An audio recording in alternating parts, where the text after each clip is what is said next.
Upa-Lupa, el hijo de Majek.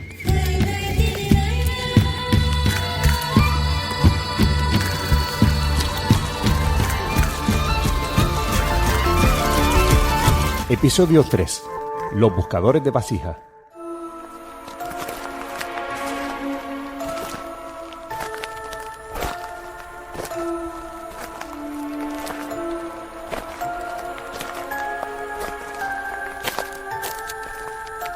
Él iba por las cañadas y decía: esto era una antigua casa, Guanche. Yo no veía nada, yo era una niña, no. Esto era una antigua casa, ¿ves cómo están colocadas las piedras? Aquí había una casa y esto era un asiento aquí. Y así, de repente veía una cuenta Guanche y yo, pues verdad y tal. Y de repente había como una especie de montañita, así, una montañita de piedritas. Yaisa, fíjate ahí, me dijo, digo, sí, es verdad, una montañita. Acabas de encontrar un gánigo. Y yo encontré un gánigo, sí. Vale, venga, entonces dice, espera, acércate, mira la linterna, mira para abajo. Y yo, ay, es verdad, un gánigo. Gabriel, sacamos un gánigo, pero inmenso. O sea, una cosa espectacular. Y cogía la vasija, se ponía en el lecho y se ponía, ¡Achamán, gracias! Gracias, Achamán, estoy con ustedes. Gracias por llevarme a este, ¿no? Y entonces, ese rito era bastante imponente en las cañadas. Sí. Ese hombre con ese gánigo diciendo a chamán alto, pues no había nadie en las cañadas. Nosotros nos quedábamos impactados.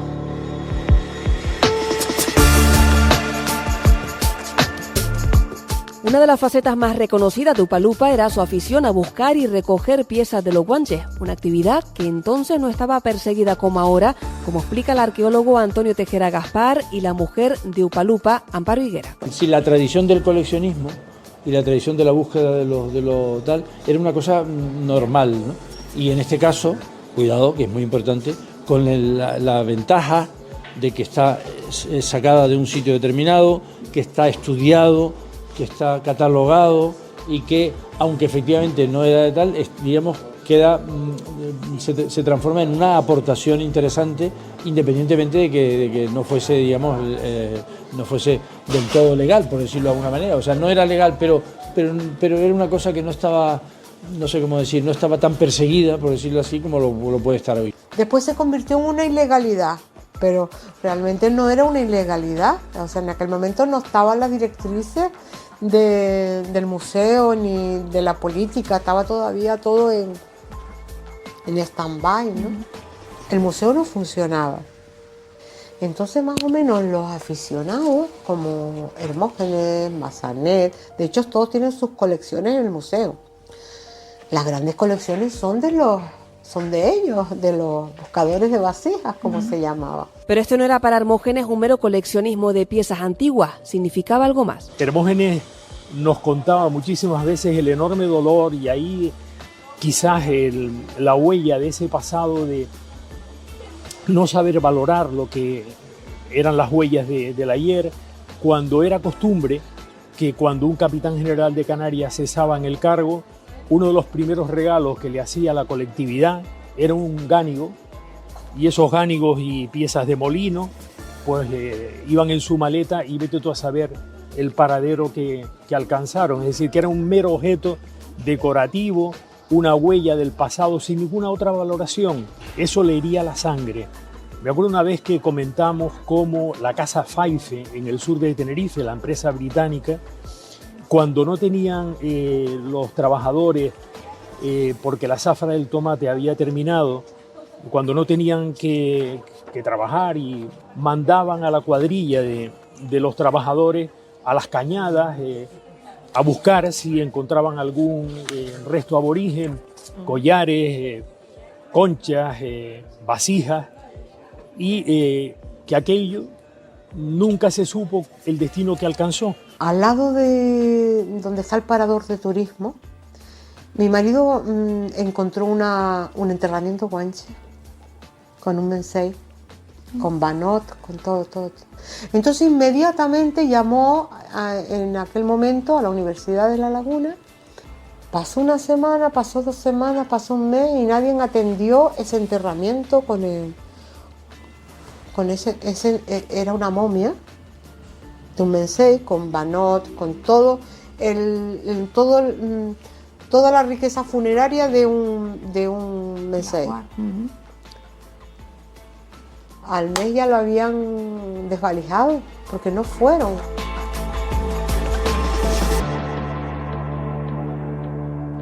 En este sentido, el periodista Zenaido Hernández explica además que Hermógenes se había ganado un nombre. Era una referencia para personas a las que ni siquiera conocía. El nombre de Hermógenes Afonso era ya una referencia de garantía. Cualquier canario que tuviera conocimiento de un yacimiento arqueológico, de una palabra, de un topónimo, en fin, de cualquier huella del pasado, antes de acudir al Museo Arqueológico o a la Casa de Colón o al el Museo Canario, en fin, acudía a Hermógenes, es decir, que generaba confianza y sobre todo porque conectaba con la garantía de que aquello no se iba a perder. Toda esa colección la atesoraba Upalupa en una estancia de su finca de Barranco Hondo, un lugar al que quien lo solicitó se le permitió entrar para estudiar el material arqueológico. Una de esas personas fue una entonces joven arqueóloga, Nona Perera, quien quería hacer su tesina sobre la colección de Upalupa. El departamento en esa época se planteó empezar a conocer las colecciones privadas que había de materiales aborígenes, porque hasta ese entonces el foco principal o temático de las tesinas o las tesis era siempre en el entorno peninsular, ¿no? Español. Entonces me dijeron que este hombre tenía una colección, conseguí el teléfono y lo llamé y me dijo, sí, ven y hablamos. Entonces fui, le dije lo que quería hacer y me preguntó que quién me mandaba, si Maricruz, Antonio Tejera o quién de los traidores me había mandado. Y me dijo que yo, que era una mandada y que él no facilitaba nada a la gente mandada, que hiciera el favor de marcharme y que ya estaba bien de colonialismo, ¿no? Y cuando iba caminando, porque había ido en guagua y en Barranco Hondo, cuando yo iba caminando salí de la casa y empecé a gritar, ya estoy cansado de español y tal, no sé qué. Entonces dice, bueno, llama otro día a ver. Y lo llamé al día siguiente, temblando, diciendo, bueno, a ver. Dice, bueno, ven y hablamos. Otra vez, yo no quiero ir. Volví al día siguiente. Entonces ya me dijo que no le parecía mal que la Universidad Española estudiara su colección. Nona y su pareja estuvieron casi 2 años viviendo en la finca, en una de las estancias que tenía este gran terreno de la familia, una convivencia que pronto los convirtió en amigos. Y empezamos a vivir ahí, pero realmente siempre estábamos en la casa o trabajando en la biblioteca, porque yo creo que nunca llegamos a hacer comida, porque Amparo como que no... voy a hacer costillas con no sé qué, o voy a hacer papas, no sé qué. Y como también había agricultura, y a mí me gustaba mucho, pues a lo mejor cogíamos habichuelas, preparábamos tal, o ella preparaba, ¿no? O ella tenía ayuda en casa, pues así, ¿no? Y esa fue una parte muy productiva para él, porque como que yo estaba trabajando en la biblioteca y él llegaba y había alguna actividad ya, ¿sabes? No es que, bueno, ahora bajo y trabajo, sino que él llegaba y como yo estaba allí con dibujos, con medidas y no sé qué, entusiasmado. Entonces había una parte donde él planteaba sus cuestiones, ¿no?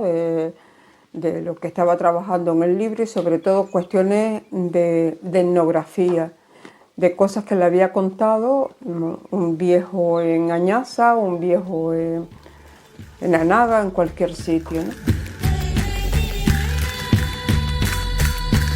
Perera acaba de deslizar 2 ideas importantes. Una es la tradición oral, que Hermógenes empieza a rescatar lo que los mayores recordaban de sus tradiciones. Upalupa le da por primera vez valor al mago, a la maga.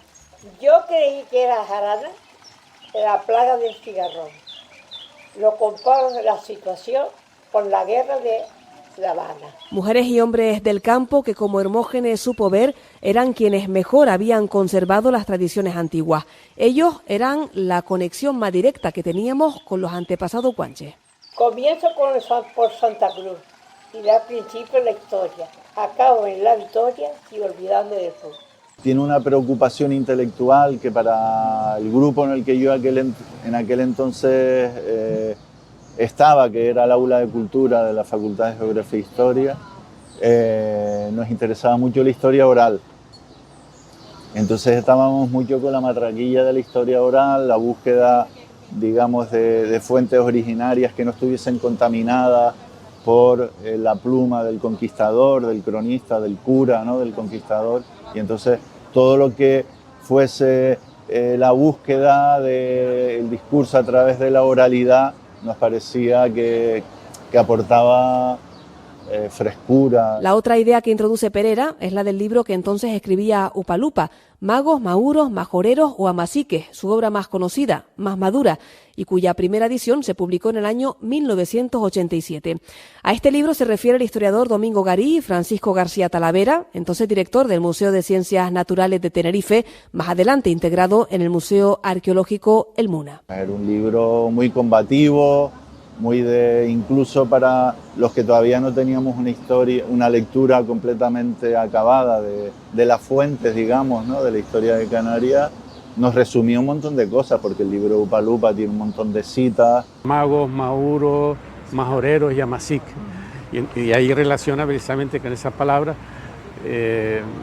comenta cómo ha trascendido el término mago aquí en Canarias, en plan despectivo un poco, ¿no?, a la gente del campo, los analfabetos y gente del campo, sobre todo en Tenerife y en La Palma también los llaman magos, y sin embargo aquí en Gran Canaria los llaman mauros, pero que es lo mismo, viene todo del mismo, o sea, mauro de moros, ¿no? Y esto él lo refleja muy bien en el libro. Y Amazic, le llama Amazic, es esa relación, porque todo esto es el mundo bereber o Amazic. Esta colección no solo fue estudiada por la arqueóloga Nona Perera. Como hemos dicho, las puertas de su casa estaban abiertas a todo aquel que quisiera conocer las piezas guanches y estudiarlas. Eso hicieron también José Ángel Hernández y Valentín Benítez, del colectivo Alfar, que se dedicaba entonces a hacer reproducciones del material guanche. Siempre habíamos visto las colecciones de objetos en los museos, ¿no?, a través de los cristales, pero nunca habíamos tenido en la mano el material, que eso era... Nosotros nos pegamos a los cristales como un chiquillo se pega en eso de caramelos de las ventas antiguas, ¿no?, pegadito allí, miraba, yo mira, tiene aquella rayita y tal. Y entonces nos enteramos de que había una colección, alguien tenía una colección en la casa, coño, no me digas. Y ese al final resultó ser Hermógenes, y por medio de un amigo nos dice, vamos, yo se los presento, yo hablo con el primero, se los presento a ver si él no tiene inconveniente en que vayan ustedes por allí y tal, no sé qué. Ah, vale. Y un día viene, mira, dice que sí, que pueden ir y ven y tal, y ella allí ya hablarán de las condiciones y tal, en cómo lo hacen. Tal. Ah, vale. Y aparecimos allí un día, ¿no?, formal, por la casa, formalito allí tal que hay tal, la mano, nos miraba arriba abajo, ¿no?, hizo el escáner, y bueno, y quedamos en la casa y dice, bueno, vengan para ver, queremos ver el material y tal. Ah, pues vengan para abajo. Salimos de la casa y fuimos a otra dependencia pequeñita que tenía él por debajo. Entonces nada, la puertita y tal, abre, enciende la luz, entramos, era ver como 50 gánicos, 50 y pico gánicos, las estanterías llenas de libros, de polvo, el ordenador antiguo, también la polvacera, todo allí, y él en medio de aquello. Bueno, José Ángel y yo empezamos a mirar así los gánicos y vimos una bandeja, que esa no la habíamos visto nunca, acanalada. La señalamos, mira aquella, y Hermógenes mira para nosotros como diciendo, coño, ¿les gusta o qué? Mira, ¿y podemos bajar eso? Y tal. Sí, nos subimos por la estantería. Quien habla es Valentín Benítez, quien junto a los miembros del colectivo Alfar pasaron semanas yendo a casa de Upalupa a estudiar las piezas de la colección. Hicimos vídeo, material fotográfico y dibujo de cada pieza. Poder haber visto la colección significó un avance grande porque podíamos tocar la losa. Y eso es único. No es lo mismo ver esta botella detrás del cristal que cuando tú la coges, le coges el peso, la textura, las yemas, los dedos. El trabajo que nosotros hacemos muy siempre de las manos. Fue un agradecimiento bestia. Valentín tuvo tiempo de conocer mejor a Hermógenes, que muchas veces iba allí a escribir y les recitaba incluso lo que acababa de hacer. Un día les enseñó algo que marcó a Valentín. Un día dice, Valentín, esto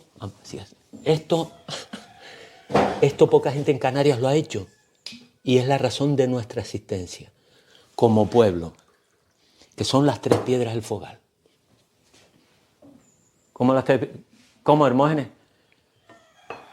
Las 3 piedras del Fogal, si en el continente allí tenía las 3 piedras del Fogal y toda la vida se hacía en torno a esas 3 piedras, cuando llegaron aquí y pusieron las 3 piedras en el suelo, continuó toda la historia aquí.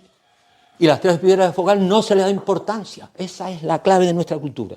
Entonces, Dios de repente me dio una luz y yo a partir de ahí ya yo eso lo tomo como parte de mi vida y de las cosas que hago. Él lo tiene como siempre pendiente. Se ponía los dos unos molinitos chiquititos de piedra, unos molinitos, y se los ponía dos en las sienes y uno en la frente, para que el frior de la piedra, caliente para mí, dice él, me transmita todos los sentimientos de los niños que jugaron con ellos. Y a través de esos molinos yo escribo. Los 3 teniques del Fogal hacen referencia a las 3 piedras que sustentan el hogar. Según explica Upalupa en su libro Magos, Mauros, Majoreros o Amaciques, los 3 teniques son un elemento sagrado de la cultura guanche que nos entronca con el norte de África. Además, según la tradición oral que rescató, las magas y los magos han mantenido costumbres y rituales relacionados con estos 3 teniques. 3 piedritas en mi fogal y las estrellas del cielo no las adivino contar.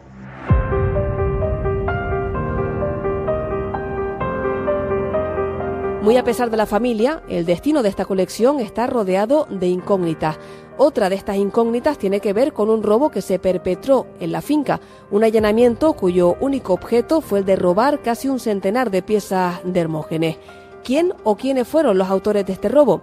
Lo cierto es que en aquella época, año 1979, principios de los 80, a Upalupa le llegaban por varios flancos, incluidos desde el M-Payá. Era una mezcla, ¿no? Él con sus ansias de conservar, de mantener a flote el criterio independentista, ¿no?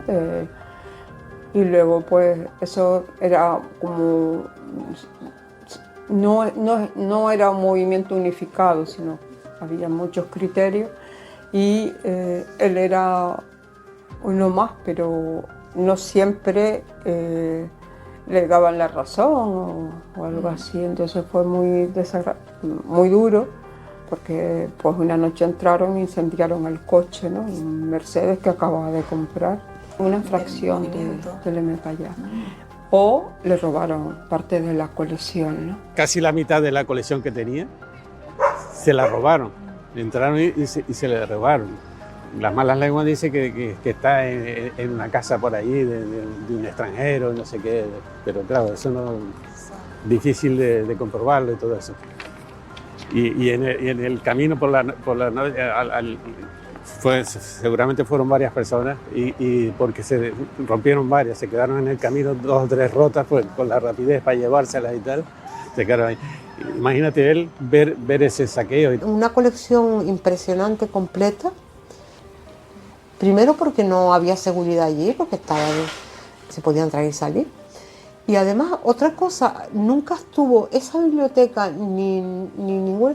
Cualquier persona que quería ir a estudiar a la biblioteca siempre tenía la puerta abierta, ¿sabes? Yo qué sé, no pensábamos en que nos podían robar ni nada. Entonces, claro, las vasijas se las robaron. ¿Sabes que entre ese mundo de político, hay muchas envidias, hay muchas cosas que te quieren hacer daño? La política es complicada, yo pienso que es una cuestión de rabia más bien, ¿entiendes? De hacerle daño. Efectivamente, se sabe quién tiene esta colección, aunque la familia prefiere no hacerlo público.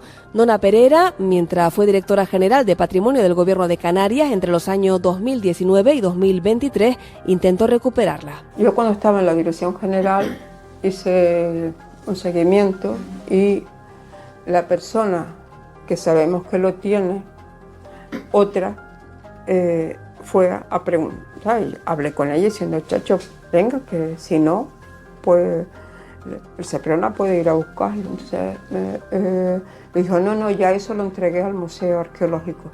Me pregunté al Museo Arqueológico todas las entradas que habían tenido de tales piezas. Y me dijeron, no habían entregado nada. Entonces cuando volvió a esa persona a decirle, mira que no es verdad, pues ya no pudo contactar con él. De todas formas, de vez en cuando yo le insisto que vaya, un extranjero, que yo no sé cómo llegó a él, ¿sabes? No sé si las compró las piezas que cogieron o formaba parte del robo, sí. También la familia ha denunciado sin éxito. Cuando nos enteramos de quién tenía esa colección, lo dijimos, pero no se ha hecho nada.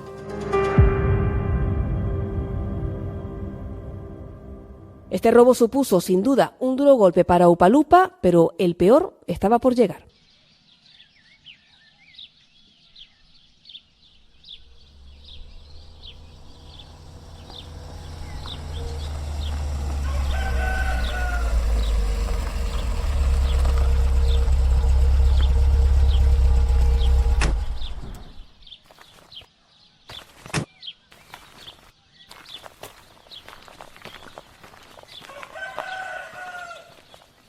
Me acuerdo perfectamente de aquel día. Sé que era un sábado por la tarde. Nosotros, bueno, mi padre pues llevaba ya tiempo, unos años, hacía lo que podía, ¿no? Tanto mi madre como mi padre, y hacíamos plantas y arbolitos. Y bueno, se ganaba unas perras pues yendo los domingos al rastro por la mañana.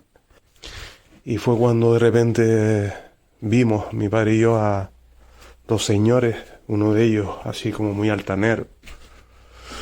Y lo primero que le espetó a mi padre fue, pues, a ustedes, Hermógenes Afonso de la Cruz,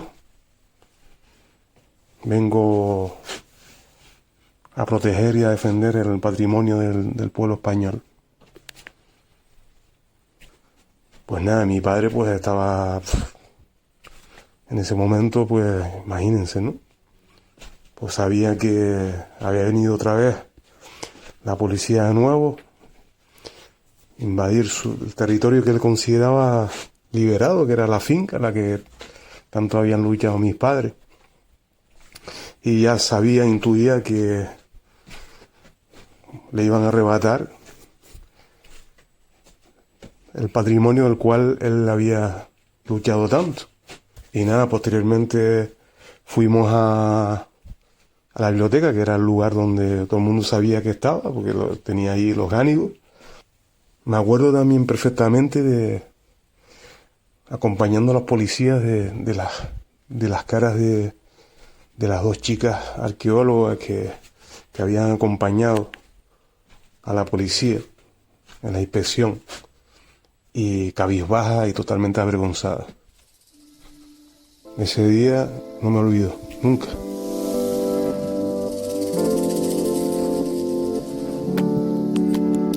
Sin embargo, Hermógenes ya estaba negociando la donación de la colección al museo. De hecho, ya había entregado al museo el encendedor guanche como muestra de buena fe. Fue el propio director del entonces Museo de Ciencias Naturales de Tenerife, Francisco García Talavera, amigo de Upalupa, quien lo puso en contacto con el museo. Era la época en que también se estaban donando otras colecciones, y ya habían donado otras colecciones como la de Massanet, de Mazuela, etc. Y entonces él me mostró su interés en que esa colección estuviera en el museo.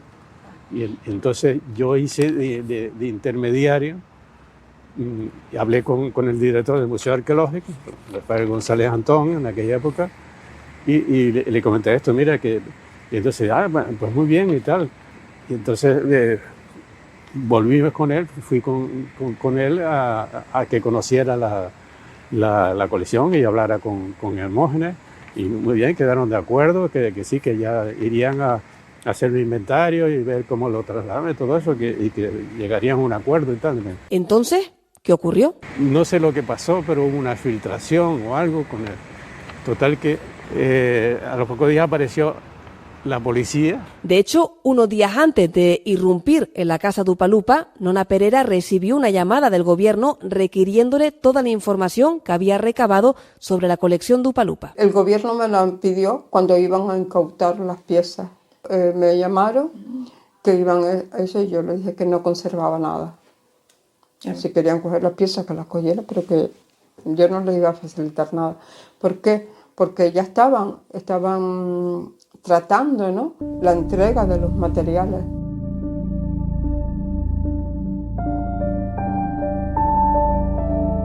¿Y por qué se adelanta la policía para incautar una colección cuya cesión ya estaba siendo negociada entre el museo y el coleccionista? Y eso fue como un ejemplo de escarmiento, pero realmente, ¿sabes? No fueron al más fuerte, sino al más débil, porque no cogieron e incautaron al Museo Canario, que tiene cientos de piezas de todas las islas y es privado. Porque no van a otras colecciones, a Mazuela, que fue después, a otras personas, sino ya la familia estaba en una situación débil y fue como un machaque más fuerte. Siguen en los cargos represivos, siguen los mismos y siguen los mismos y no le van a perdonar a él que él sea un elemento de disturbio. No se lo perdonan. Yo interpreto que esto es que la policía se lo tenía guardado. Se lo tenía guardado, sobre todo en el aspecto político, eso, por ser independentista. Ese es un episodio que a mí me dolió muchísimo porque me sentía como en parte culpable porque fui el que tratando con la mejor buena voluntad de que esa colección, de hacer de intermediario para que llegara al museo. Felizmente está en el museo, esa colección está ahora en el museo, pero ¿de qué manera, no? Esta fue la última estocada para Upalupa. Estamos en los años 90 y Hermógenes no será capaz de reponerse de este golpe. Sentía que habían terminado de destruir todo lo que había construido. Al día siguiente, el anunciado, ¿no?, del periódico, la noticia, alias Upalupa, no sé qué, como si fuera un delincuente. Eso le costó la vida. Le costó la vida porque él se fue con una depresión muy grande y fue a menos y le costó la vida. Él ahí se ve afectado en lo personal y cae en barrena. Esta situación le llega a Hermógenes en un momento de máxima debilidad, económicamente arruinados, a punto de ser desahuciados y ya en medio de una depresión. Su familia, Amparo y sus 3 hijos, Riman, Yaisa y Chaxiraxi, son testigos directos de su deterioro. Mi marido, esa situación le empeoró mucho, ¿no? Se sintió muy, bueno, y yo, nos sentimos muy basuras, ¿no? Cada vez nos sentíamos más basuras. Sí sabíamos que la finca la íbamos a perder y también sabíamos los temas de mi padre, ¿no? El tema de las desilusiones y cuando pasó lo del... Se veía, ¿no? Se veía. Bueno, él está muy triste. Ese día fue... Estaba bien. Y eso, pues, quieras o no, pues... Nosotros, pues, en esa época ya teníamos, yo qué sé, yo tenía 12 años, creo, 11 años cuando eso pasó. Y tú tenías 15, 14. Sí, por ahí. Y fue una época mala. Los últimos 4 o 5 años fueron los peores.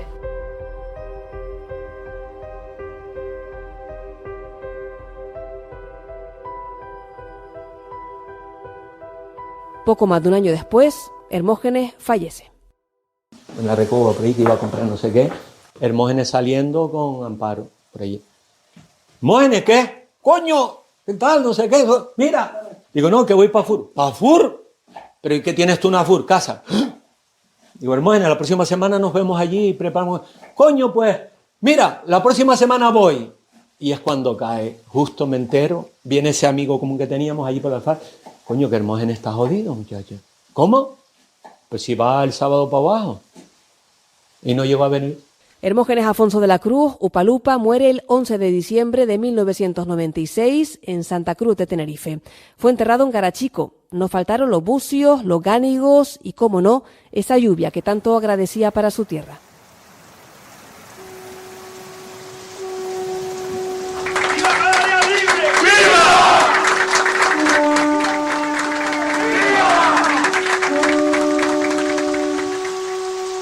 Todas las montañas de Garachico caían como ríos de agua. Y cuando llegamos a enterrarlo, empezaron a tocar las caracolas. Y entonces estaba el mar muy malo y el cementerio del mar. Entonces la ola... Una llovizna finita. Imagínate la escena, el mar allá abajo embravecido, que es... Los cipreses, el entierro de Hermógenes, todo eso.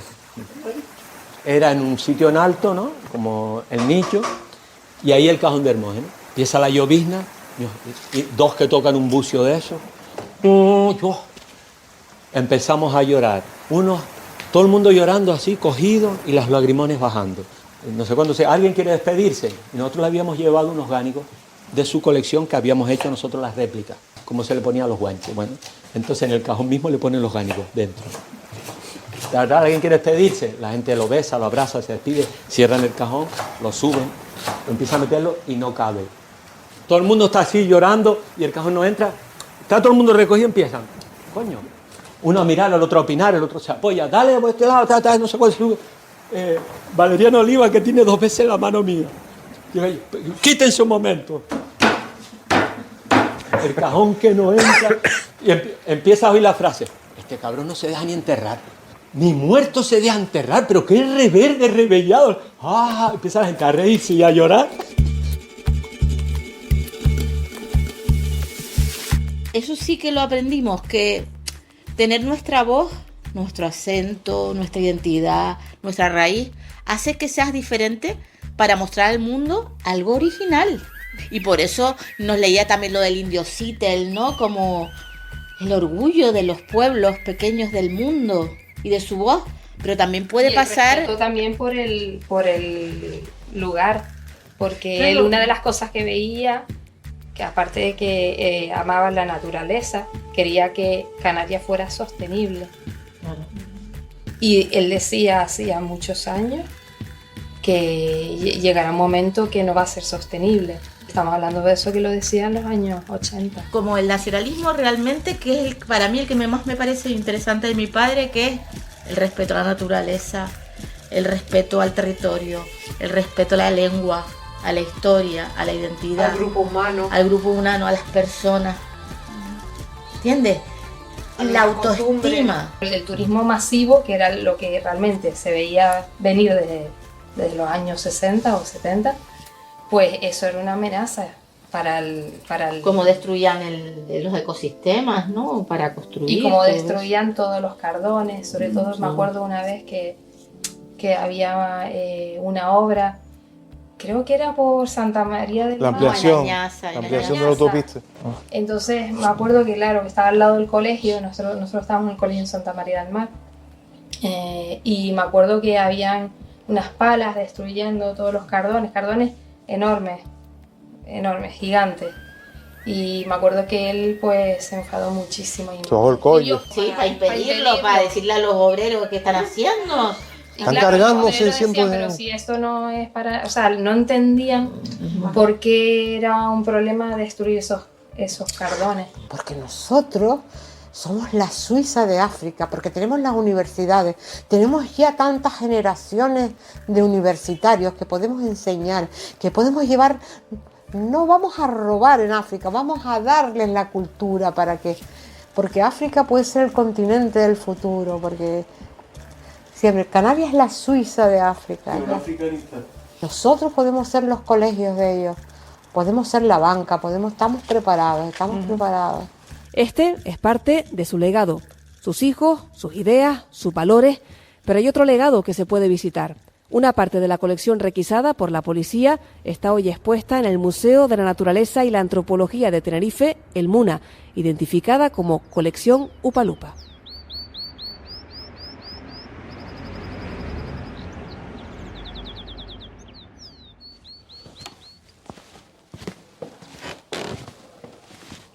La verdad que hacía tiempo ya que venía por aquí. Siempre me ha costado venir porque a mí, bueno, la verdad que me trae grandes recuerdos, pero las circunstancias por las cuales pasó mi padre, ¿no? Como personaje, yo creo que objetivamente importante en la transición, para la investigación de nuestro pasado, pues me trae recuerdos no tan gratos. Pero bueno, hoy puedo decir que maravilloso, ¿no? Que tenga su espacio aquí y que la gente, las nuevas generaciones de canarios y canarias puedan ver este espacio. Es una colección magnífica de gánicos. La inmensa mayoría, el 90 y pico %, son de la zona de Las Cañadas. Pues pertenecían a pastores. Pues saben que los pastores subían a las cañadas, sobre todo en verano, y tenían los ajuares ahí, los escondían en lo que llamaban ellos los escondidos. Esto es una pieza única. Es algo que es un encendedor guanche. Creo que está hecho no sé si de Sabina, pero es una pieza inédita. Estas son añepas, son las insignias del Mensei, son añepas que era como un símbolo de nobleza, ¿no?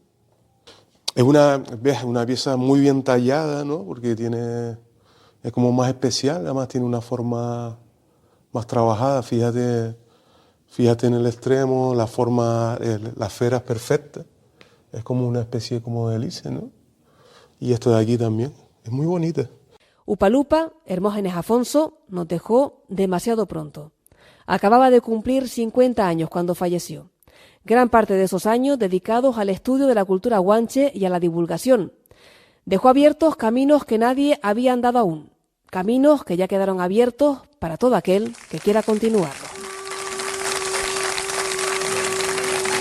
Ellos quieren el poder, nosotros la independencia. ¡Viva el para allá! Seamos unidos todos los independentistas. ¡Viva el movimiento por la liberación nacional! ¡Viva Canarias libre!